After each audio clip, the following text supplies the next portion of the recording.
வணக்கம் ஃப்ரெண்ட்ஸ். ஓ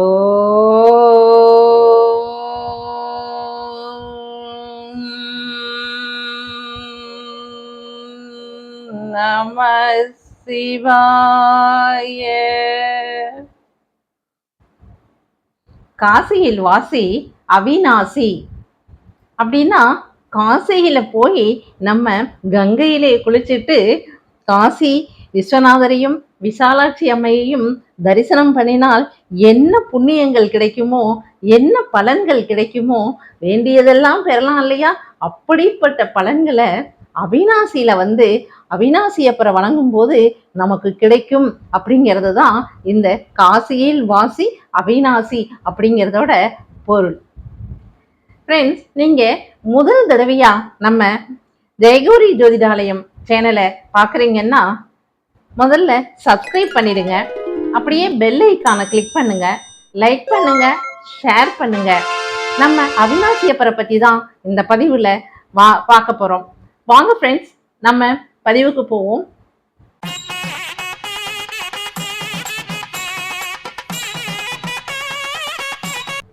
திருப்பூர் மாவட்டம் அவிநாசி அப்படிங்கிற ஒரு பெரிய ஊர் இருக்கு.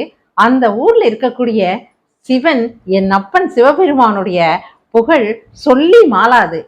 அவருக்கு இப்ப திருத்தேர் உற்சவம் நடக்க போகுது. அவிநாசி அப்பரை பத்தி தான் நம்ம இந்த பதிவுல பார்க்க போறோம். அந்த அவிநாசிங்கிற ஊருக்கு திருப்புகழூர் அப்படின்னு சொல்லிட்டு ஒரு பெயர் இருக்கு. ஏன் அப்படின்னு சொல்லி சொன்னா, இங்கே சிவபெருமான் ஆடிய அந்த அக்னி தாண்டவம் அப்படிங்கிற அந்த தாண்டவத்தை பார்த்துட்டு தேவர்கள் எல்லாம் ஓடி போய் ஒளிஞ்சின்றாலாம். ஏன்னா அவ்வளவு வெப்பம் தகிக்க முடியலையாம். அதனால ஓடி ஒளிஞ்சின்றதுனால இங்கதான் வந்து புகுந்துன்றதுனால இந்த ஊருக்கு பேரு திருப்புகழூர் அப்படின்னும் ஒரு பெயர் இருக்கிறதா சொல்றாங்க. பாருங்களேன், அக்னி தாண்டவங்கிறது எப்படி இருந்திருக்கும் அப்படின்னு நம்மளால கணிச்சே பார்க்க முடியல இல்லையா? அதே மாதிரிதான் இங்க ஏற்கனவே நான் சொன்ன மாதிரி காசி வாசி அவிநாசி அப்படின்னு சொல்றாங்க. அதாவது காசிக்கு நிகரானது. ஏன் அப்படி சொல்றாங்க அப்படின்னா, இங்க இருக்கக்கூடிய தீர்த்தம் காசி கங்கை தீர்த்தம், பைரவர், இங்க இருக்கக்கூடிய அவிநாசியப்பர், இவங்க எல்லாமே காசியிலிருந்து கொண்டு வரப்பட்டதாகவும் சொல்றாங்க. அதனாலதான் இங்க காசிவாசி அவிநாசி அப்படிங்கிற ஒரு பெயர் இருக்கு அப்படின்னு சொல்றாங்க. இங்க இது மிகப்பெரிய புராதனமான கோவில். இது அதாவது வருடங்கள் சொல்லப்படலை, இதுக்கு எத்தனை வருடங்களுக்கு முன்னால அப்படிங்கிறது என்னால சொல்ல முடியல. இது வந்து புராதனமா இருக்கக்கூடிய ஒரு புராண கோவில் தான். நிறைய இதுல புராண கதைகள் உண்டு பாருங்களேன். பிரம்மனே வந்து இங்க வழிபட்டதுனால இவருக்கு அவிநாசி அப்பருக்கு பிரம்மபுரீஸ்வரர் அப்படின்னு ஒரு பெயர் இருக்கு. அம்மா பேரு கருணாம்பிகா. கருணையே உருவான வடிவோட மிக அழகா இங்க வீட்டிருக்காங்க. நமக்காக பாருங்களேன், இவ ஆட்சி பீடத்துல இருக்கிறதுனால, இங்க ஆட்சி பிடிப்பவளா இருக்கிறதுனால நம்ம சிவபெருமானுக்கு வலது புறத்துல இருக்காங்க. எல்லா கோவில்களிலும் இடது புறத்துல தான் இருப்பாங்க இல்லையா? இங்க வலது புறத்துல இருக்காங்க நம்ம கருணாம்பிகா. மிகவும் கருணையே வடிவானவங்க. எவ்வளவு கேட்டாலும் சரி, என்ன கேட்டாலும் சரி, நமக்கு அள்ளி அள்ளி வழங்கறதுக்காகவே கருணையே வடிவாக கருணாம்பிகா இருக்காங்க. அவிநாசி அப்ப என்னப்பன் சிவபெருமான் மட்டும் என்ன அன்பே சிவம், அப்படித்தானே? அப்படித்தான் பாருங்க, இந்த சிவபெருமான எல்லா ரிஷிகளும் முனிவர்களும் வந்து வணங்கி மோட்சம் எழுதியிருக்காங்க, ஞானம் பெற்றிருக்காங்க, தீட்சை பெற்றிருக்காங்க. அப்படியெல்லாம் இருக்கும்போது பதஞ்சலி முனிவர் இருக்கார் இல்லையா, அவர் ஒரு தடவை இந்த அவிநாசி அப்பர் கோவிலுக்கு வந்தார். அவர் கூட வந்த முனிகள், ரிஷிமார்கள், இவங்க எல்லாத்துக்கிட்டையும் இங்க இருக்க இந்த காசி கங்கா தீர்த்தம் வந்து காசியில இருக்கக்கூடிய கங்கை தீர்த்தத்துக்கு நிகரானது அப்படின்னு நிரூபிக்கணும் அப்படின்னு சொல்லி ஆசைப்பட்டார். அப்ப என்ன பண்ணினார், அந்த கிணறு இருக்கு இல்லையா, அந்த காசி கங்கா தீர்த்தத்துக்குள்ள இவருடைய தண்டம் அவர் கையில வச்சிருப்பார் இல்லையா, அந்த தண்டத்தை அதுக்குள்ள போட்டுட்டு அதுக்கப்புறம் இவர் என்ன பண்ணினார், நேரா காசிக்கு அந்த ரிஷிமார்கள் முனிவர்கள் அனைவரையும் கூட்டிட்டு எங்க போனாரு, காசிக்கு போனாரு. காசிக்கு போய் கங்கையில குளிச்சுட்டு எழும்போது அவர் அவிநாசியில போட்ட காசி கங்கையில போடக்கூடிய அந்த தண்டமானது அங்க கங்கையில அவர் கையில கிடைச்சிருக்கு.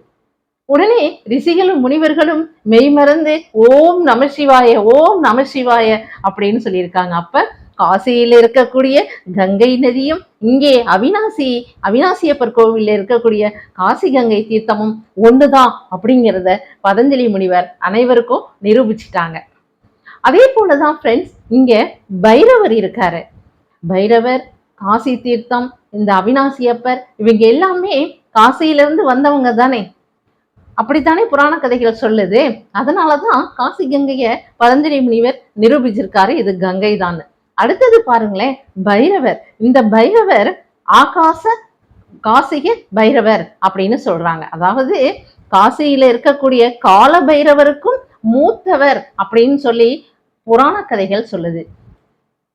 அப்படிப்பட்ட இந்த பைரவரை வழிபடும் போது எல்லாமே காசியில இருந்து வந்தது இல்லையா, நம்ம காசி அப்படின்னு சொல்லும் போதே நமக்கு புண்ணியம் கிடைக்கும் அப்படின்னு சொல்லுவாங்க. காசியில இருந்து வந்த இத்தனையும், அதாவது பைரவரா இருக்கட்டும், அவினாசியப்பரா இருக்கட்டும், இல்ல காசி கங்கை தீர்த்தமா இருக்கட்டும், எல்லாமே நம்ம செய்த புண்ணியத்தினால மட்டும்தான் நம்ம இதெல்லாம் தரிசிக்க முடியும், நம்ம அனுபவிக்க முடியும். அப்படித்தானே அவங்களுடைய அருளையும் பெற முடியும் அப்படிங்கிறது நமக்கு நல்லா தெரியுது. எப்படி ஃப்ரெண்ட்ஸ், நம்ம சிவபெருமானை எண்ணும் போது மட்டும் நமக்கு உடம்புல ஒரு சிலாகித்து ஒரு விதமான உணர்வு ஏற்படுது ஃப்ரெண்ட்ஸ். அப்படிதான் பாருங்களேன், இங்க சோமாஸ்கந்த மூர்த்தியா இங்க மூலவராகவே இருக்காரு நம்ம சுப்பிரமணியர். அது எப்படின்னு கேக்குறீங்களா? ஆமா ஃப்ரெண்ட்ஸ், அவினாசியப்பருக்கும் வலதுபுறத்துல தானே அம்மா கருணாம்பிகா இருக்காங்கன்னு சொன்னேன். இவங்க இரண்டு பேத்துக்கும் நடுவுல அருகோண வடிவத்துல இருக்கக்கூடிய கருவறையில அங்க அந்த செந்தில்நாதன் அப்படிங்கிற பெயரோட முருகப்பெருமான் இங்கு நமக்கு அருள் வழங்கிட்டு இருக்காரு. அவர் அருள் புரியும் அந்த இடத்துல நம்ம அருணகிரிநாதர் 3 பாடல்களை திருப்புகளா பாடி கொடுத்திருக்காருங்க. எப்படிப்பட்ட ஒரு சிவஸ்தலம், எப்படிப்பட்ட ஒரு ஸ்தலம் பாருங்களேன். இங்கே பாதிரி மரம் தான் இங்கே கோவிலுக்கான விருட்சமா இருக்கு. அந்த பாதிரி மரத்துக்கு அடியில அம்மன் தவ கோலத்துல இருக்காங்க. இங்க ஒரு அம்மன் ஆட்சி பீடத்துல இருக்காங்க, இன்னொரு அம்மன் தவத்துல அந்த பாதிரி மரத்துக்கு கீழே ஸ்தல விருட்சமா இருக்கக்கூடிய பாதிரி மரத்துக்கு கீழே தவம் பண்ணிக்கிட்டு இருக்காங்க. தவ கோலத்துல இருந்து நமக்காக என் அப்பன் சிவபெருமான் கிட்ட வரங்களை கேட்டு தவம் பண்ணிக்கிட்டு இருக்காங்க.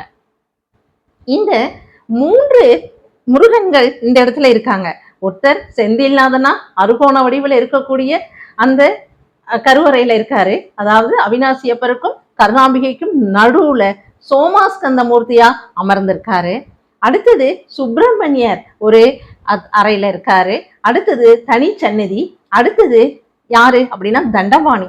இந்த மாதிரி 3 முருகன்களையும் அனுபவித்த நம்ம அருணகிரிநாதர் திருப்புகள்ல 3 பாடல்கள் பாடியிருக்காருங்க. எவ்வளவு பெரிய புண்ணிய சேத்திரம் பாருங்களேன். இங்க இது எல்லாத்தையுமே அனுபவிக்க நமக்கு கொடுத்து வச்சிருக்கணும் இல்லையா? அதே போல பாருங்க ஃப்ரெண்ட்ஸ், பெரிய தேர் அப்படின்னு சொல்லி என்ன சொல்லுவோம்? திருவாரூர்ல இருக்கக்கூடிய ஆழி தேரை தான் சொல்லுவோம் இல்லையா? இங்கே இருக்கக்கூடிய அவினாசியப்பருடைய தேரு அதற்கு அடுத்ததா 2வது பெரிய தேரா சொல்லப்படுது. நம்ம இந்த காலத்துல ஒரே உற்சவம் தான், தேர் திருவிழா தான் இல்லைங்களா? இன்று நம்ம மதுரையில சொக்கநாதருக்கும் தேர் திருவிழா, மீனாட்சி அம்மைக்கும் தேர் திருவிழா நடந்துட்டு இருக்கு. அதே போல அவினாசியப்பருக்கும் தேர் திருவிழா நடக்க போகுது. இப்படி எல்லா திருவிழாக்களிலுமே நமக்கு ரொம்ப சந்தோஷமாவும் மகிழ்ச்சியாவும் இருக்கு. ஊர் உலகம் முழுக்க எப்படி இருக்கணும்? சந்தோஷமா இருக்கணும், மகிழ்ச்சியா இருக்கணும். இந்த வெயிலோட வெப்பம் தனியணும். மக்கள், விலங்குகள், பறவைகள் எல்லாத்துக்குமே குடிக்க தண்ணி முதற்கண்டு எல்லாமே கிடைக்கணும் அப்படின்னு என் அப்பன் சிவபெருமான நம்ம வேண்டிக்கணும் ஃப்ரெண்ட்ஸ். ரொம்ப சந்தோஷமா இருக்கு ஃப்ரெண்ட்ஸ் இன்னைக்கு அவினாசியப்பரை பத்தி பேசுறது. இதுல பாருங்களேன், காலையில, மதியம், மாலையில 3 வேளைகளிலும் என் அப்பன் சிவபெருமானையும் கருணாம்பிகாவையும் வணங்குகிறவங்களுக்கு போய் தரிசனம் பண்ணிட்டு வந்தாலே போரும். நீங்க அர்ச்சனை அபிஷேகம் எல்லாம் பண்றது 2வது. அவர்களை தரிசனம் பண்ணிட்டு வந்தாலே போதும். 7 ஜென்மங்களிலும் செய்த பாவங்கள் அத்தனையுமே தீரும். 2வது, உங்களுக்கு இருக்கக்கூடிய இந்த உடலுக்கு பிணி ஏற்பட்டிருக்கு இல்லையா, இந்த உடல் பணி தீரும். அடுத்தது உயிர் பிணியும் தீரும். நாம் என் அப்பன் சிவபெருமானின் காலடியிலேயே தஞ்சம் அடைஞ்சிருவோம் ஃப்ரெண்ட்ஸ். அந்த அளவு மிகவும் புண்ணியம் வாய்ந்த இந்த சேத்திரத்துக்கு ஒரு முறை அனைவருமே சென்று வரணும். திருப்பூர் மாவட்டத்துல அவினாசி அப்படின்னு சொன்னாலே தெரிஞ்சிடும். அதே மாதிரி கோயம்புத்தூர்ல இருந்தும் அவினாசிக்கு நிறைய வழித்தடங்கள் இருக்கு ஃப்ரெண்ட்ஸ். வாங்க ஃப்ரெண்ட்ஸ், ஒரு முறை அவினாசிக்கு சென்று அவினாசியப்பர், சோமாஸ்கந்தர், கருணாம்பிகை, பைரவர் அத்தனை பேரையும் நம்ம தரிசிச்சுட்டு வரலாம் ஃப்ரெண்ட்ஸ். முக்கியமான ஒண்ணு என்ன தெரியுங்களா? வசிஷ்டருக்கு ஏற்பட்ட சனி தோஷத்தை இந்த அவினாசியப்பரை வணங்கின போது வசிஷ்டருக்கு அந்த சனி தோஷம் போயிடுத்துங்களாம். அதனால என்ன பண்ணிருக்காங்க, வசிஷ்டரே சனி பகவான பிரதிஷ்டை பண்ணி இங்க தனி ஒரு சன்னதியில பூஜை வழிபாடுகள்லாம் அந்த கால வசிஷ்டர் காலத்துல இருந்து இன்று வரை நடந்துட்டே இருக்கு ஃப்ரெண்ட்ஸ். அதுலயும் பாருங்களேன், சனி பகவான் எப்படி இருக்காருன்னா, ஒரு கால பீடத்து மேலையும் மறு கால காகத்து மேலையும் வச்சுட்டு 2 கைகளிலும் வில்லும் அம்பும் வச்சுக்கொண்டு அப்படி காட்சி அளிக்கிறார் பாருங்களேன். ஒரு கையில 4 கை, 2 கையில வில்லும் அம்பும், இடது கைய அபயம் ஹஸ்தமும், வலது கையில தாமரை மலரோடையும் நின்றுகிட்டு இருக்காரு. ஒரு வித்தியாசமான உருவத்துல இங்க சனி பகவான் நமக்கு காட்சி அளிக்கிறாரு. வசிஷ்டருக்கே தோஷத்தை போக்குன சனி பகவான் சாதாரண மனிதராகிய நமக்கு போக்க மாட்டாரா? அது இல்லாம இங்க அவருக்கு பேர் என்ன தெரியுங்களா? அனுகிரகமூர்த்தி. அனுகிரகமூர்த்தி அப்படின்னா எல்லாத்துக்கும் நல்லது செய்யக்கூடியவர் தான் அனுகிரகமூர்த்தி இல்லைங்களா? அதனால இந்த அவினாசியப்பர் சந்நிதிக்கு வந்து சனீஸ்வர பகவானையும் வணங்குவோம், பைரவரையும் வணங்குவோம். நமக்கு ஏற்பட்டிருக்க அத்தனை தொல்லைகளிலும், இடர்களில் இருந்தும், பிணிகளில் இருந்தும் விடுபட்டு சந்தோஷமா இருப்போம் ஃப்ரெண்ட்ஸ். ஓகே ஃப்ரெண்ட்ஸ், அடுத்த பதிவுல சந்திக்கிறேன். பாய்.